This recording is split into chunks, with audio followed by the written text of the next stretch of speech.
Hey guys, CloudVP here, and welcome to the second reproduction. Now this is a game that was suggested to me for my next playing since I have finished Alistar, and from what I'm told, this one is really hard to get good endings, so we're gonna have to see how that goes, because I can't get good endings in general, so I'm probably gonna get bad endings, or a bad ending for my first playthrough, just so you know. The only thing I really know about this game so far is that you're a princess, and you're Christina, who's the main girl with silver hair, and her mother wants her to go fight the demon king who's right next to her, and then there's her guy, her like bodyguard guy person who goes with her, so that's exciting. I don't know what's gonna happen. Also, I got my hair cut, going straight bangs this time, and so there's that. And so yeah, as far as Alistar goes, I still have Derek and Shiro to go, so don't worry, I'm getting to that, but I wanted to break it up and start this new game because I'm so excited to try it. It's like, ooh, it's like a Japanese real one. Not that the other ones I haven't played are real, but, you know, like ones you'd play on a game console or something, but whatever. Anyway, here we go. Welcome to the second reproduction. So that's just a start of this thing. Also, this is English patch, so we'll see if that goes very well or not. Do you want to skip the opening scene? No, I want to see the opening scene. I have no idea what's going on. Ooh, why? The silvery light of the moon bathed upon my palms as a warm, deep, damp sensation crawled along my fingers. I just killed somebody. I'm a murderer. You gotta lock me up. The silvery light of the moon bathed upon my palms. Oh, I already read that. I didn't notice I just added some. The droplets had such a bright, vivid hue that it seemed like the only color allowed in this monotone world.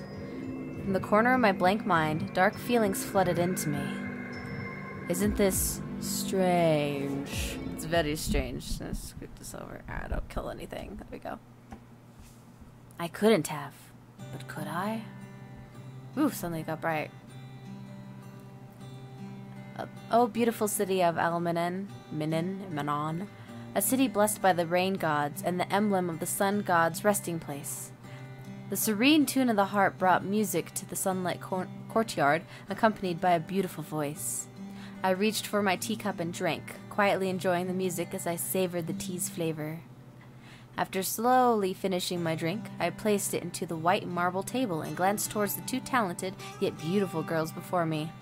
The girl on the right, dressed in dark green, wore her wavy, flax-covered hair down to her waist. That is a lot of hair.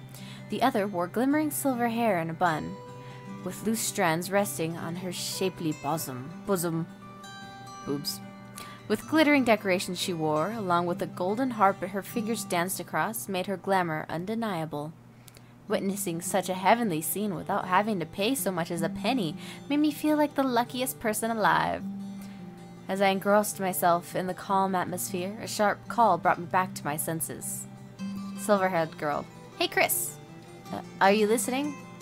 Christina. Ugh. Ah.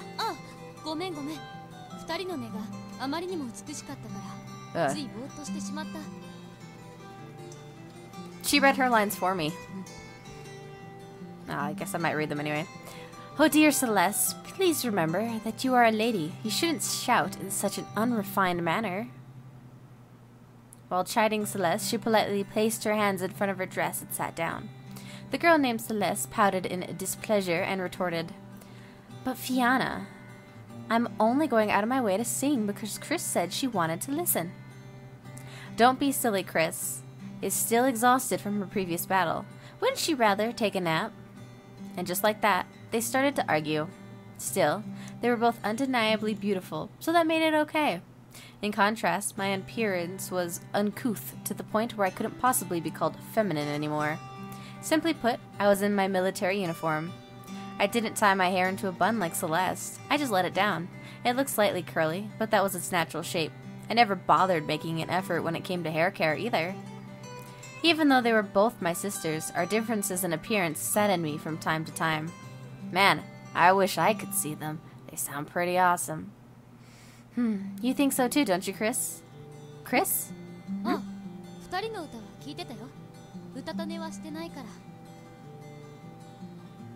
Just what she said. We're not talking about that. Those demons interfered with the subjugation of a few days ago, didn't they? Sickening creatures like them should die. All of them. Apparently, the topic changed without me realizing. Sorrow clouded the expression of our eldest sister, Fianna, as she heard Celeste's words. Celeste, everyone has the right to live, regardless of who they are. The same applies for demons. We have never even seen them in person, so why should we despise them so much? If Mother were to hear that, she'd be furious and label you a traitor again. Honestly, why are you so protective of those horrible things? I don't get you at all. Come on, Christina. Help me knock some sense into her. You fought those things before, right? Celeste's disgust was understandable. Humans and demons had been at war with each other for a long time. Because they were blessed by the moon goddess, singular, not plural, Lunaria, the demons' race's powers were completely different to ours. Lunaria was a goddess who stood against the sun god, whom us humans worshipped. The demons were a ruthless, bloodthirsty race, nothing but savages who indulged themselves in pleasure and always stood against us. Although, according to the history books, humans and demons lived together over 1,000 years ago. But nothing resembled such peace remained today. Instead, champions were called upon to rid the world of demon lords, regarded by many to be the main cause of bad luck and misfortune. And now, only one demon lord remained. They're dangerous, but those demons... Oh, hello. Oh, Chris, there you are. A woman with misty gray eyes and long silvery hair called out to me. Her black dress was wrapped around her elegant form, and almost holy radiance flowed out from her. Despite her gender, she had an aura of authority that would even force the most chauvinistic men to kneel and obey without further question. Her piercing gaze was undoubtedly the cause. Startled by her presence, the three of us immediately corrected our postures and nervously turned towards her.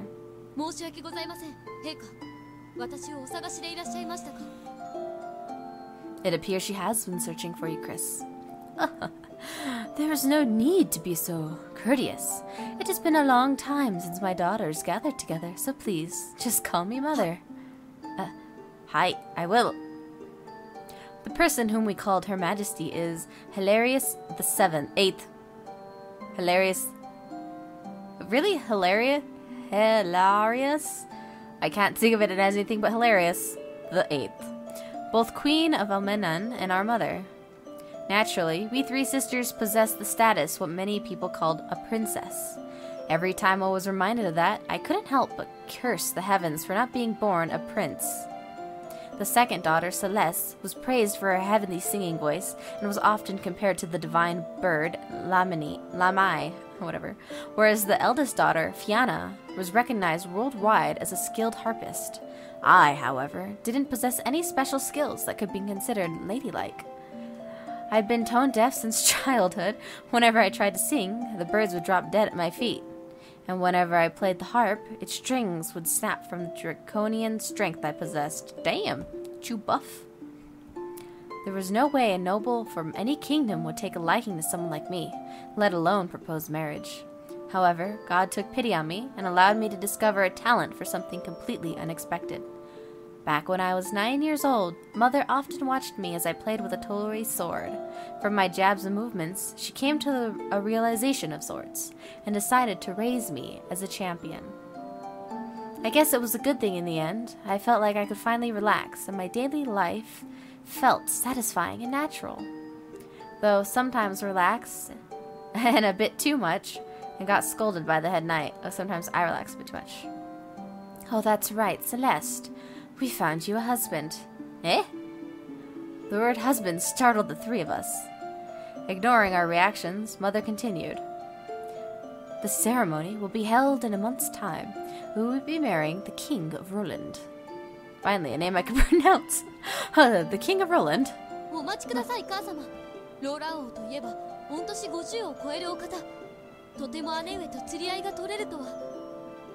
Like, look at that. That she's true. 50 years older, but I guess in the times of kingdoms and whatnot, it really didn't matter age. Just for men, women, young, fertile was the philosophy, and she must be young and fertile. I apologize. That's what happens for princesses that weren't written in fairy tales. Or me! The warrior princess. I'm warring. A marriage between royal families is nothing but a contract. If she wants a younger man, then she can always have an affair. Mother, how can you say... No. No objections. Princesses are nothing more than diplomatic tools, after all. You too, Fianna. You should go out and make friends with a few kings. Yeah, thanks. That's totally happening. Celeste, wait! Celeste ran away, her eyes brimming with tears. Fianna quickly gave chase, which left me alone in the courtyard with Mother. Unsure what to say, I simply bowed. So awkward situation, let me just bow down. Yes?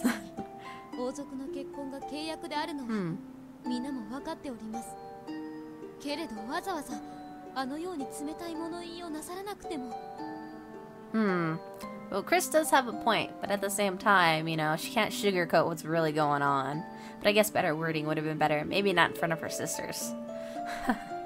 Don't worry, you won't be married off to some old king. I want you by my side, serving me forever. That's nice. You're a very nice mother. I'm so glad you're my mother. I don't know why, but the way Mother acted around my sisters was completely different to how she acted around me. Though I'd be lying if I said I didn't enjoy it. I secretly took pride in getting special treatment. But recently, there'd been a tinge of fear glimmering in Mother's eyes. I couldn't look at them anymore. I was sure it wasn't Mother's eyes that changed, but me. I'd grown up. I was no longer a naive little girl, but an adult. I saw things differently now. Chris, you're the only one I can trust. But with those same lips, she could order any number of cruel and ruthless deaths if she wanted. Mother was praised by her people for being kind and benevolent queen. But it was common knowledge that she'd crush any opposing army in a heartbeat, leaving none alive to bear witness. We had a loyal minister once who'd served us for a long time, who made the mistake of objecting to Her Majesty's political measures. He was later accused of treason. It's a little drastic there. I still don't know where all the evidence against him came from. It was really suspicious. But even so...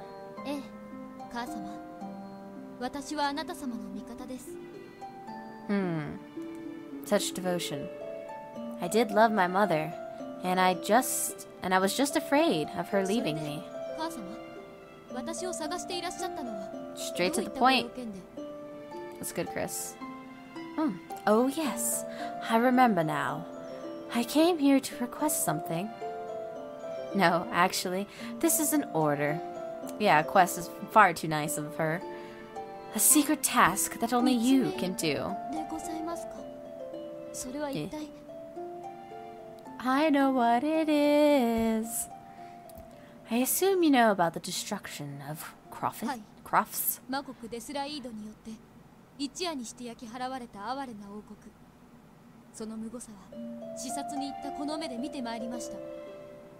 It's kind of weird that she has like her own voice acting. So if the character voice acts, I'm not going to read it, but I'll read all the other bits. So I think that's how I'm going to do this. If you guys want me to read all of it still, let me know and I'll change that. But there you go. Oh, there's more. Death Ride, the only demon kingdom left, used to be an isolationist nation? Isolated, I guess. But one day, they suddenly attacked and destroyed an island kingdom across the sea. I could see that the carnage whenever I closed... Oh, I could still see the carnage whenever I closed my eyes. There were no witnesses. We only knew it was the demons due to the mark left on the weapons and flags amongst the rubble. Croft's actions before the incident also helped us join the dots. Connect the dots. Honestly, it really was unnecessarily brutal. I knew the kingdom of Crofts broke their contract with the first demon, Lady Risty, but for such a calamity to befall them so soon after becoming neutral. And now, the kingdoms all over the world have decided to take action against Deathride. Even the kingdom of Roland will soon join the cause. So that's why Celeste is marrying the King of Roland. Mother's dream of unifying the kingdoms and gaining true peace might actually come true. It could. Thus, Chris.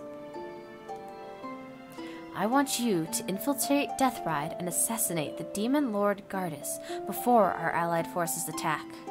If you succeed, the demon army will be in chaos, thus minimizing our casualties and easing the victory. Ugh.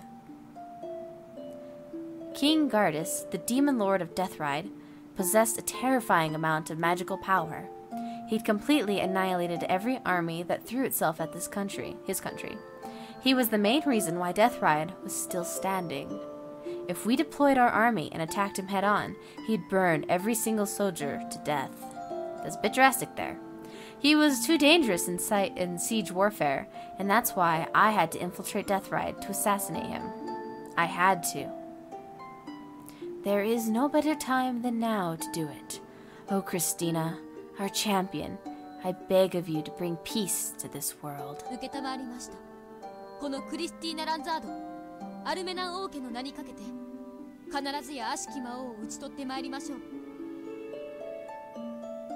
That's a big vow right there. Just saying. I was aware of how dangerous my mission would be, with only the minimum number of troops backing me up. There was a chance I wouldn't be able to visit my homeland again. But despite that, the fate of the world rested on my shoulders, and it was my duty to see it through. I couldn't sing, and I always broke harps when I tried to play them. If all I could do was raise my sword and fight, then I'd gladly die doing so. Well said. You truly are my daughter. Mother caressed my cheek, praising my courage. I let myself relax, feeling a soft sense happiness emerged within me. And yet, her hands felt so cold. Could it be because of the gloves? It might be because of the gloves. Oh, hello there, Mr. Blue. You're cute. I like you. As I hurried to my room, a familiar face came rushing towards me. He came to a stop and gasped, trying to catch his breath. My tense expression relaxed. Lizette?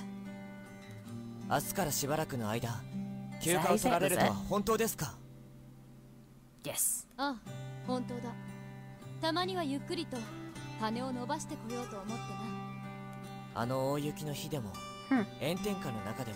This is weird for me not to say anything.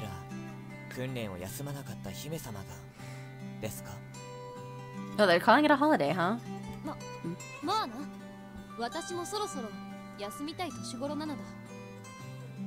Nice cover-up, Chris. What? What's that got to do with anything? How old are you, dude? Honestly, I was awful at lying. No, she did pretty good for the... I thought it was good. And I was making my night suspicious, just as I thought. Lizette was looking straight at me, trying to unravel my secrets. I knew I'd find it tough. I knew I'd find it tough, just like these lines. I just can't lie to Lizette. Lizette was appointed my knight 3 years ago. He was a mere soldier until then. But by complete accident, we ended up fighting side by side on the battlefield one day. His skill and talent impressed me, so I quickly appointed him my knight. Lizette stood by my side ever since, and we trusted each other completely. We were just friends, though. Just to make that clear, just friends. We weren't attracted to each other. Our trust transcended even that.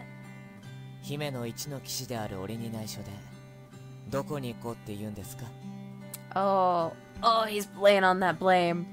Oh, he's like, well, I guess you don't want to tell me.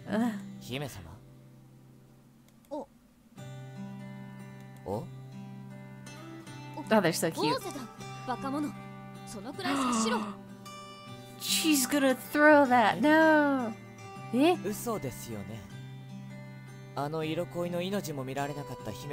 It's funny that he'd mentioned being blind to romance, don't you think?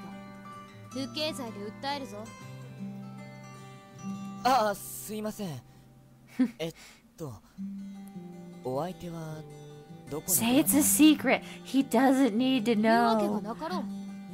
There you go.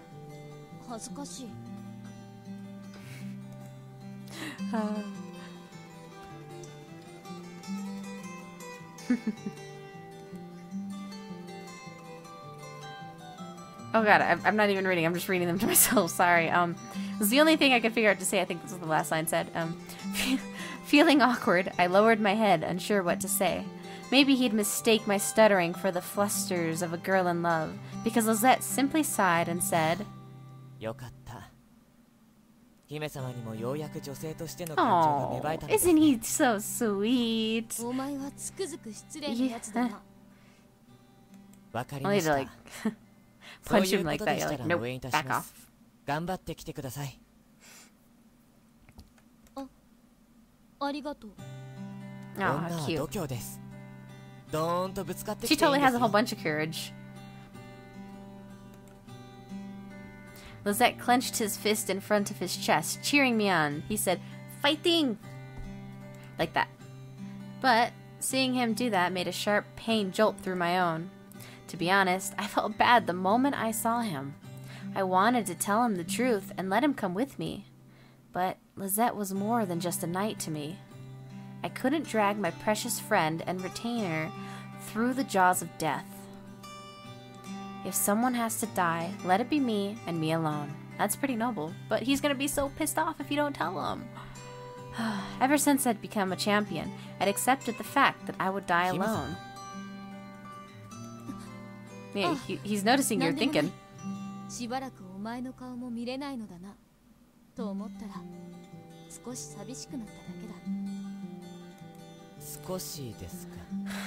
Ooh, just a bit. Always remember the souvenirs, or he'll never let you live it down.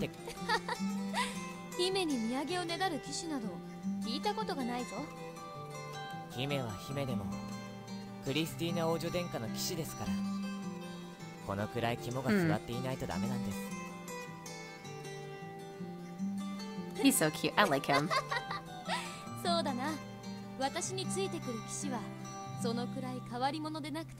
That's why she picked him, because he's so cute. Ah, you're cute. Oh? This might be the last time we ever talk. Lisette's expression grew serious as I thought that. I tilted my head in confusion. What was he thinking? But before I could even open my mouth... Without warning, Lisette playfully jabbed his finger between my eyebrows. I couldn't get angry in time. His weird behavior left me speechless. I blinked, unsure of what to do.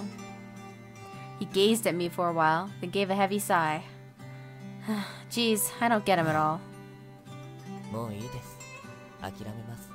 Oh. He hurt his feelers. Oh, he totally knows she's not going on a date. What you gonna do? Maybe it was my imagination, but he seemed kinda lonely when he said that. I watched him turn around and leave. It felt too weird to be a proper farewell. It was probably the last time we'd ever talk, too. I wanted to chase after him and talk a little longer, but I needed to get going.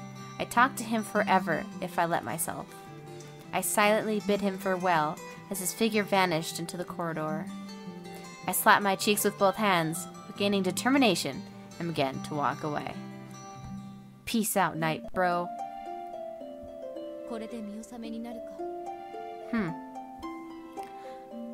It's very pretty. If my sisters overheard me, then I would have been told off for being too morbid. And if I told them where I was going and why, they would have done everything in their power to stop me. Because of our ruthless and unreasonable mother, a strong bond had formed between the three of us. As I glanced up towards the sky, the full moon shone down on me with breathtaking beauty. There wasn't a single trace of mist in the air, so the statues in front of the castle gate were clear and crisp. There stood the meticulously crafted sculpture of Lamai, the divine bird that symbolized Almenian. Its benevolent eyes gazed in my direction, as though watching me over before I left the castle.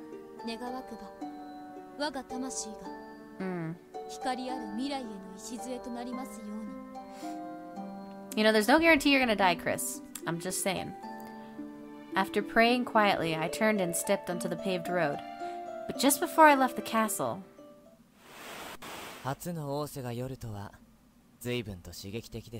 Ooh, someone got busted. Good. Oh man. Ugh. I turned towards the familiar voice, and my eyes flew open in shock. Leaning against the castle gate, with a playful smile on his face was... Lizette. You are adorable, Lizette. I like you a lot. Oh, he's so cute and smart. He's coming after you, Chris. Just kidding, gonna let it happen.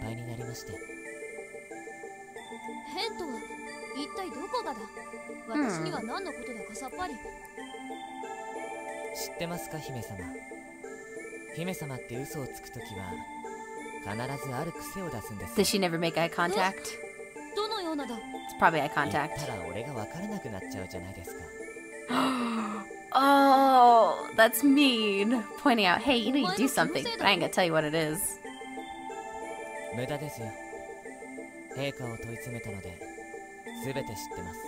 No, thanks. Can't even hope the queen will keep quiet. He really is fearless.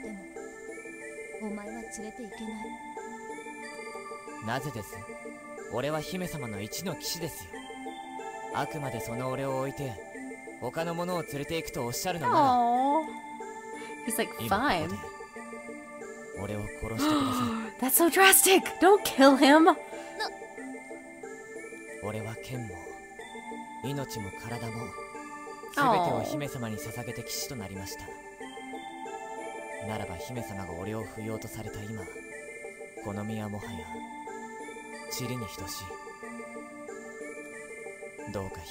That's a bit drastic there, Lizette.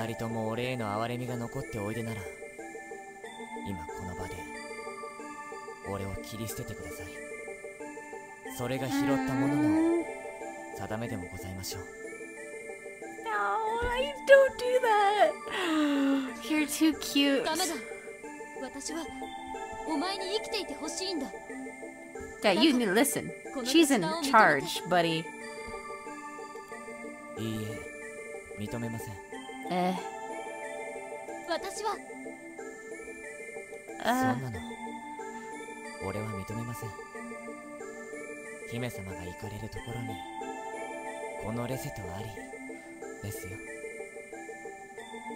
He's cute. I might go for Lizette, right? Just even though he's the first guy I met, I like him. He's so cute.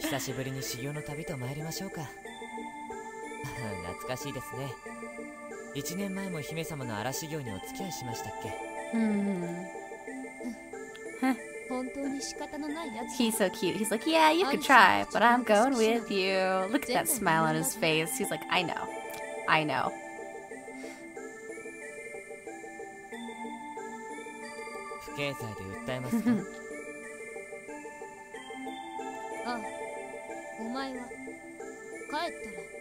$100 dumplings punishment? Does that mean he's gotta eat 100 dumplings? Oh. I like that idea better. Not making him eat it, but he has to buy you.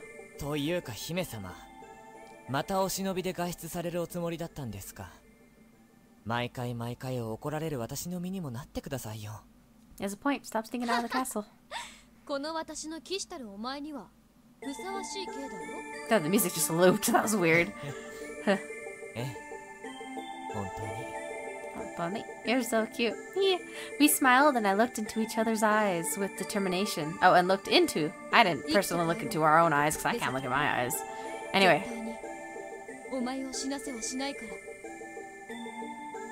A vow of life. Neither of you guys gonna die. I'm not letting either of you guys die.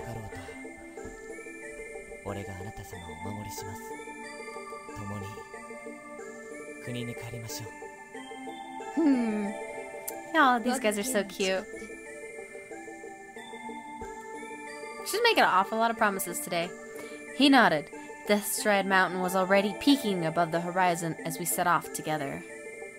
I truly believed we were walking the road towards true peace, but little did I know of the cruel fate awaiting me.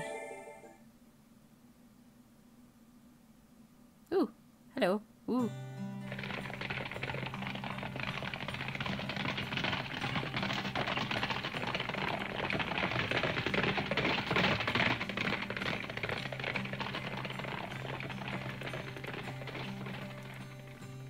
Okay, well, I'm gonna figure out how to do this later. But anyway, guys, I think that's a great place to stop because we got the basic, we know what we're doing.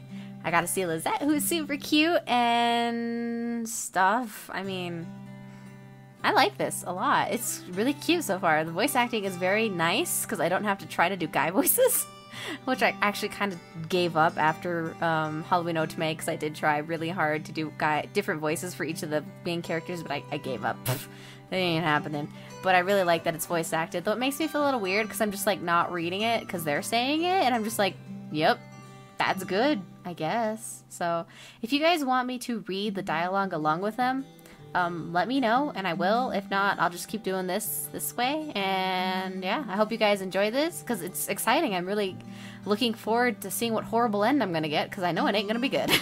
So anyway, guys, I hope to see you all on the next episode. Thanks so much for watching, and bye everyone.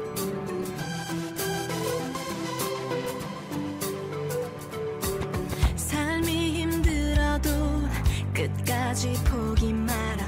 하늘이 내 곁을 지켜줄 거야. 너의 발걸음